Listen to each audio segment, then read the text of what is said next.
حضرت مولانا سید ابوالحسن علی ندوی رحمۃ اللہ علیہ نے آل انڈیا مسلم پرسنل بورڈ کے اجلاس منعقدہ 28-30 اکتوبر 1999 ممبئی میں اپنے خطبہ صدارت میں ارشاد فرمایا تھا کہ حضرات ہم مسلمانوں نے پورے عزم کے ساتھ سوچ سمجھ کر اپنے وطن ہندوستان میں رہنے کا فیصلہ کیا ہے. ہمارے اس فیصلے کو ارادہ الہی کے سوا کوئی طاقت نہیں بدل سکتی. ہمارا یہ فیصلہ کسی کم ہمتی مجبوری یا بے چارگی پر مبنی نہیں. ہم نے سوچ سمجھ کر فیصلہ کیا ہے. ہمارا دوسرا فیصلہ یہ ہے جو اپنے عزم اور قطعیت میں پہلے فیصلے سے کسی طرح کم اور غیر اہم نہیں کہ ہم اس ملک میں اپنے پورے عقائد، دینی شعائر، قانون شریعت اور اپنی پوری مذہبی تہذیب خصوصیات کے ساتھ رہیں گے. ہم ان کے کسی ایک رتبے سے دستبردار ہونے کے لیے تیار نہیں. اس ملک کے باشندے کی حیثیت سے ہمیں یہاں آزادی اور عزت کے ساتھ رہنے کا پورا حق حاصل ہے.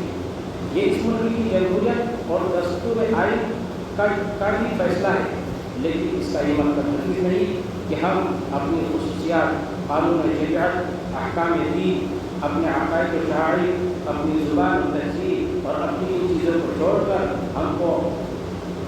ہم کو عزیز ہے اس ملک میں رہے. اس طرح رہنے سے یہ وطن نہیں بلکہ ایک جیل خانہ اور قفس بن جاتا ہے جس میں گویا پوری قوم کو زندگی کی عزتوں اور لذتوں سے محروم رکھ کر سزا دی جاتی ہے. ہمارا خمیر ضرور اس ملک سے تیار ہوا ہے اور یہ خاک ہم کو بہت عزیز ہے، لیکن ہماری تہذیب ابراہیمی ہے اور مسلمان جس ملک میں رہے گا اس کی وطنیت خواہ کچھ ہو، اس کی تہذیب ابراہیمی ہوگی. ہم یہاں زندہ اور باعزت انسانوں کی طرح رہنا چاہتے ہیں. ہم اس ملک میں آزاد ہیں، اس کی تعمیر و ترقی اور دستور سازی میں شریک ہے. اس لیے اس کا کوئی سوال نہیں کہ ہم دوسرے درجے کے شہریوں کی طرح زندگی بسر کریں. اپنے ملک میں آزادی کے ساتھ زندگی گزارنا ہر شخص کا فطری انسانی اخلاقی اور قانونی حق ہے، اور اس حق کو جب بھی چھیننے کی کوشش کی گئی تو اس کے ہمیشہ سنگین نتائج ملے. محترم سامعین، کہ ہمارا ملک ہندوستان مختلف تہذیبوں، مذہبوں، زبانوں اور نسلوں کا گہوارہ ہے. یورپی ملکوں کی طرح سے کوئی چھوٹا ملک نہیں. یورپی اقوام کی طرح ایک نسل، ایک تہذیب یا ایک زبان کا ملک ہے. یہ ملک ایک سمندر ہے. یہاں مختلف مذاہب، ذات، نسل اور تہذیبوں کے لوگ مل جل کر رہتے آئے ہیں، اور ہر مذہبی، تہذیبی اور نسلی گروہ میں اپنی شناخت اور پہچان کو باقی اور برقرار رکھنے کی زبردست خواہش ہوتی ہے. یورپی ممالک میں اس کے لیے کئی پوری جنگیں لڑی. آج بھی پوری دنیا میں اپنی انفرادی شناخت اور تحفظ کو منوانے کے لیے زبردست تحریکات جاری ہیں.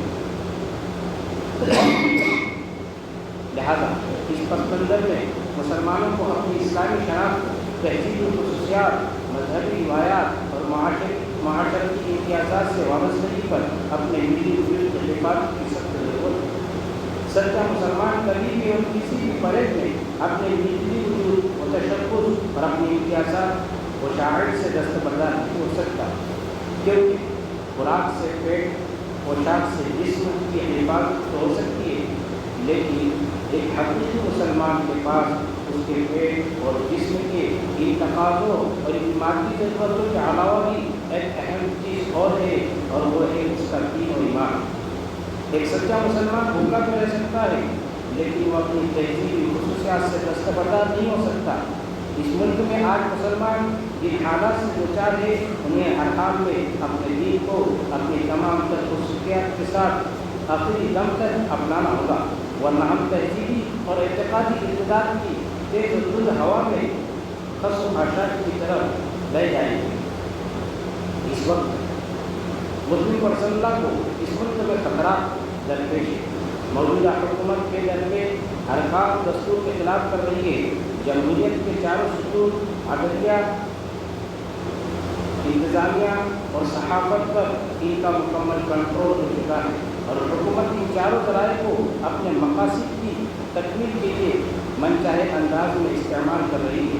ایک ملک اور ایک قانون کی بات کی جا رہی ہے، مسلم پرسنلہ میں تبدیلی کے لیے ملک میں تحریک چلائی جا رہی ہے اور یونیفارم سول کوڈ کے نفاذ کا اعلان کیا جا رہا ہے. انہوں نے مسلم پرسنلہ کو پوری طرح ختم کرنے کا عزم کر لیا ہے اور وہ اس کی جگہ ایک ایسے سول کوڈ کو نافذ کرنا چاہتے ہیں جو تمام فرقوں کے لیے یکساں ہو، جس میں مسلم اور غیر مسلم کا کوئی امتیاز نہ ہو اور اسلام کا بھی کسی اور مذہب کا آئینی قانون باقی نہ رہے. اس تحریک کی بنیاد تو اصل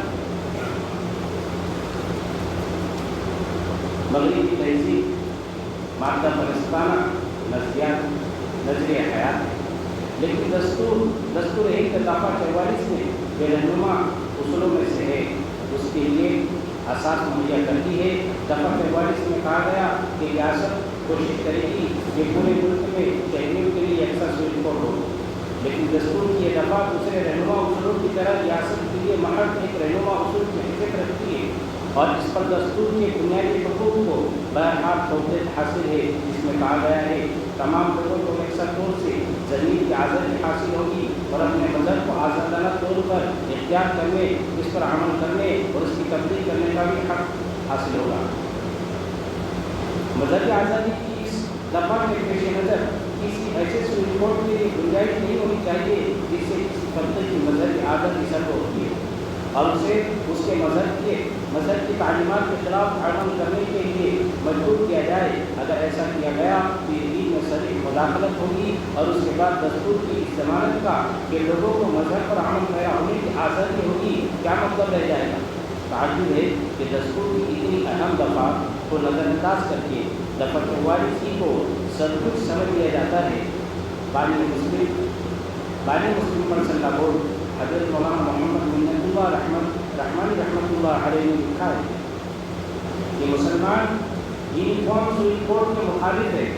ہندوؤں کا مذہبی طبقہ بھی اس سے اتفاق نہیں رکھتا.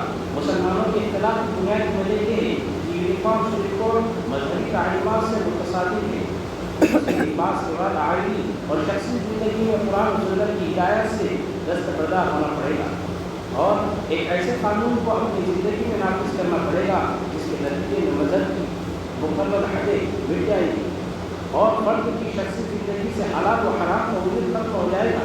مسلمان اس کے لیے تیار نہیں ہے کہ وہ ان قوانین کے ذریعے اپنی آئینی اور شخصی معاملات و مسائل کا حل نکالے جن کا ہر قدم پر مذہب سے ٹکراؤ ہوتا ہے. دوسری ایک وجہ یہ کہ ہر مذہب کے ماننے والوں کے کچھ تہذیبی امتیازات ہوتے ہیں جن کا تعلق بڑی حد تک پرسنلہ سے ہوا کرتا ہے. بعض مذاہب کے یہ امتیازات مذہبی تعلیمات کی بنیاد پر نہیں بلکہ رسم و رواج اور جغرافیائی حالات کے ماتحت ہیں. مسلمانوں کے بھی تہذیبی امتیازات ہیں جن کی بنیاد مذہبی تعلیمات پر ہے. مسلمان آمدہ نہیں کہ وہ تہذیبی امتیازات سے دستبردار ہو. یہ کیسی عجیب بات ہے. ہم جنس پرستی، ہم جنسی اور شادی شدہ مردوں اور عورتوں کی جنسی برابری کو تو ہمارے ملک میں درست قرار دیا جا رہا ہے، لیکن ایک سے زیادہ نکاح کو عورت پر ظلم اور زیادتی سے تعبیر کیا جاتا ہے اور اس پر پابندی لگانے کی بات کہی جاتی ہے. بیوی کی موجودگی میں دوسری عورتوں کے ساتھ آزادانہ جنسی اختلاط عدالت عالیہ کی نظر میں درست ہے، تو عزت اور احترام کے ساتھ کسی دوسری عورت کو بیوی کی حیثیت دینا اور اس کے حقوق ادا کرنا ظلم کیسے ہو سکتا ہے؟ لیکن اس کے باوجود یہ حکومت یونیفارم سول کوڈ کے نفاذ کی بات کرتا ہے اور ایک قوم، ایک تہذیب و ثقافت کا فاشد کا نظریہ ایک پر تھوپنا ہے. حالانکہ یہ ملک ایک کثیر مذہبی، کثیر نسلی اور کثیر تمدنی ملک ہے جس کا رقبہ و آبادی ذیلی بر اعظم کی نوعیت رکھتا ہے. یہاں مختلف مذاہب کے لوگ رہتے ہیں. اگر یہاں یکساں سول کوڈ نافذ ہو گیا تو پھر اس ملک میں قانون شریعت پر عمل کی گنجائش باقی نہیں رہی. آج نکاح شریعت اسلامی کے بتائے ہوئے طریقے کے مطابق ہوتا ہے. کل یہ کہا جائے گا کہ کورٹ میں شادی کرنی ہوگی جہاں پر دو گواہ ہوں گے، نہ ہی مہر کا ذکر ہوگا. طلاق کا اختیار شریعت کے قانون کے مطابق مرد کو ہے اور عورت خلا لے سکتی ہے. کل اگر یکساں سول کوڈ نافذ ہوا تو عورتوں کو بھی طلاق کا حق ہوگا اور کورٹ کے ذریعے طلاق ہوگی. عدت ختم کر دی جائے گی جب کسی عورت کا شوہر فوت ہو جاتا ہے یا شوہر طلاق دے دیتا ہے اس وقت عدت کا حکم ہے اور یہ قرآن سے ثابت ہے۔ عورت پر عدت کے مشروع کرنے میں بہت سے حکمتیں بھی ہیں۔ یونیفارم سپریم کورٹ کو نافذ کرنے پر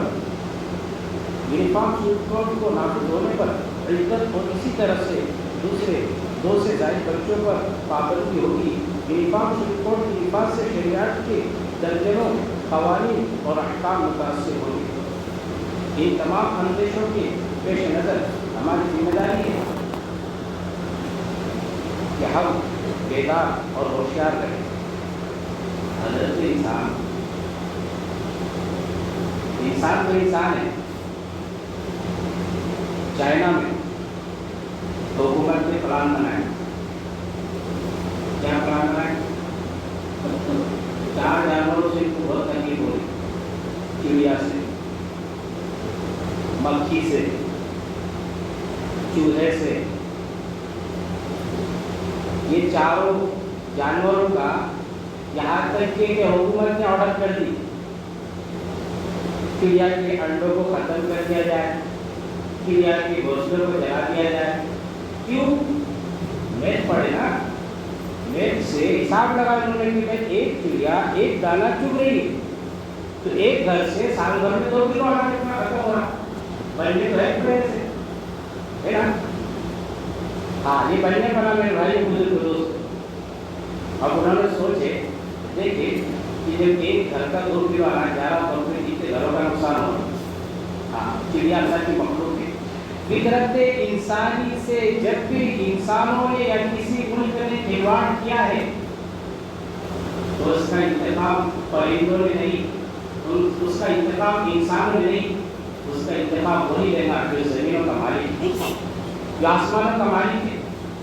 مکھیوں کو ختم کیا گیا، بولے مکھی سے گندگی ہو رہی۔ چند سالوں کے بعد چین میں اس طرح سے حال اور اس طرح سے ماحول بنا کہ 15 ملین لوگ یا 40 ملین لوگ موت کے گھاٹ اتار دیے گئے، موت کے گھاٹ اتر گئے، موت کو گلے لگا لیا۔ موت کی لگا لیا؟ حشرات الارض وما من دابة في الأرض إلا على الله رزقها ويعلم مستقرها ومستودعها كل في كتاب مبين۔ انسان کو تو اللہ تعالیٰ نے اشرف المخلوقات بنایا ہے۔ اس روئے زمین پر کوئی جاندار، کوئی جانور، کوئی چرندہ، کوئی پرندہ، ہر کسی کا اللہ نے رزق مقرر کیا ہے، اور ہر کسی کو جب تک اللہ نے اس روئے زمین پر سانس لینے کا حق رکھا ہے وہ اس روئے زمین پر زندہ رہے گا۔ کل فی کتاب مبین، یہ ہر چیز مقدرات کی چیزیں اللہ تبارک و تعالیٰ نے قرآن کریم میں لکھا ہوا ہے۔ اب جب انہوں نے چڑیوں کو دنیا سے ختم کر دیا تو مسئلہ یہ آیا کہ کھیتوں میں جو اناج اگ نہیں رہا یا کھیتوں میں جو اناج اگ رہا تو وہاں پر کیڑے مکوڑوں کا مقابلہ کون کرے گا؟ ملٹری بھیجیں گے، پہنچ جائیں گے وہاں بم دے کے ٹکر دے کے۔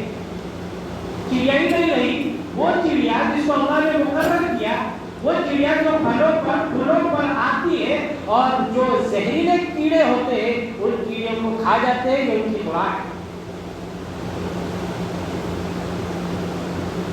چند سالوں میں انہوں نے جو قانون تبدیل کیا، انہوں نے قدرت سے پنگا لیا، انہوں نے جو قدرت سے مقابلہ کیا، چند سالوں میں حشرات الارض نے اس طرح کا حال اور اس طرح سے کیڑے اور اس طرح سے مکوڑے کہ وہ پھلوں کے لیے اور رزق کے لیے اور زمین کے پلوں پر کیڑوں کی جو آبادی ان کو ختم کرنے پر مجبور ہوئے، اور یہاں تک زہریلے اثرات ہوئے کہ 40 لاکھ ملین لوگ موت کے گھاٹ اتر گئے۔ لا تبدیل لکلمات اللہ، اللہ کا قانون اگر اس روئے زمین پر نافذ نہیں کیا جائے گا، اللہ کے قانون سے اگر کھلواڑ کی جائے گی اور ہمارے دو کا قانون نافذ کیا جائے گا تو اللہ تبارک و تعالیٰ نے ایسے قانون نافذ کرنے والوں کی موت کی آسانی سے نہیں کی۔ تاریخ گواہ ہاں، جس حکومت نے بابری مسجد کے تالے کھلوائے ان کی موت بھی کیسے ہوئی؟ فطرت اللہ التی فطر الناس علیہا.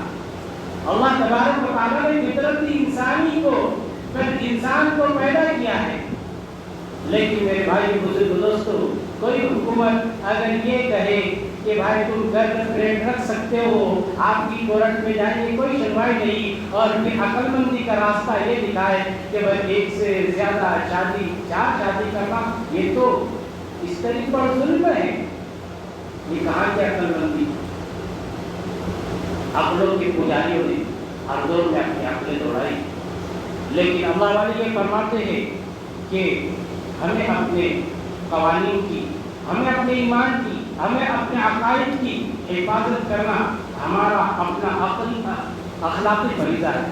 آج بھی بڑے دکھ اور افسوس کے ساتھ میں اعلان کرنا پڑ رہا ہے، یہ لیٹر جماعت اسلامی ہند کی جانب سے ہے، لیکن دکھ اور افسوس یہ ہو رہا ہے کہ ہم احتجاج کر رہے ہیں، لیکن کئی لوگوں کو موبائل کی دنیا میں ہے، ان کو پتہ ہی نہیں دستخط کاہے کرنا ہے.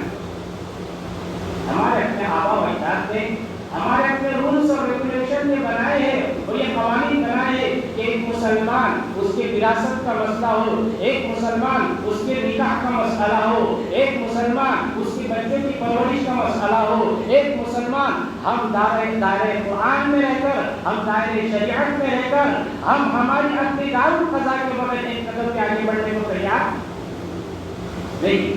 بھائی بزرگ دوستو، اب تک بھی اعلان یہ ہو رہا ہے کہ اب تک بھی جن حضرات نے جو ہے اپنا جو دستخط نہیں کی ہوگی، یا پھر آن لائن ہمارے پاس فارم کو بھرے، ماشاءاللہ ذمہ دار حضرات دلی گئے ہوئے ان فارم کو لے کر، لیکن اب تک بھی اگر کسی نے اس پر اپنا خود کا بھی اور اپنے فیملی کے گھر والوں کا بھی، فیملی کے لوگوں کا بھی، بچوں کا بھی، جوانوں کا بھی، مردوں کا بھی، ہر کسی کا اس طرف ہمارا جو ہے یہ احتجاج درج ہونا چاہیے.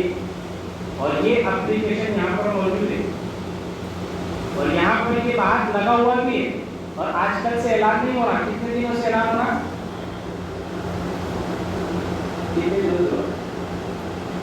میرے بھائیوں میرے ساتھ تو لوگ پارٹی کا آدمی نہیں ہوں، میرے بھائی میں آپ ہی کی برادری کا آپ ہی کے مارٹ میں میری بھی 2 پیر ہے، تو آج میں بھی چلتا ہوں، کھاتا ہوں، رہتا ہوں.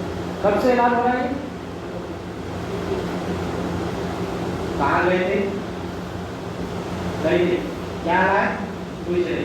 اسلام ہم کو صرف یہ نہیں سکھاتا کہ 5 مرتبہ ہم سجدے کر کے آ بہت بڑا اللہ تعالیٰ کا احسان کر لیے. نہیں میرے بھائی، معاشرت کی زندگی، ہمارے اپنے گھروں میں جھگڑے ہو رہے تو اس کا حل کیا ہے؟ ہمارا اپنا دارالقضا کیا ہے؟ ہم کو اسلام کہاں تک چھوٹ دیتا ہے کہ بس لڑنا، اور لڑنے کے بعد تم میری میت میں آنا نہیں، میں تیری میت میں آؤں. یہ اسلام ہے؟ یہ اسلام سکھاتا ہے؟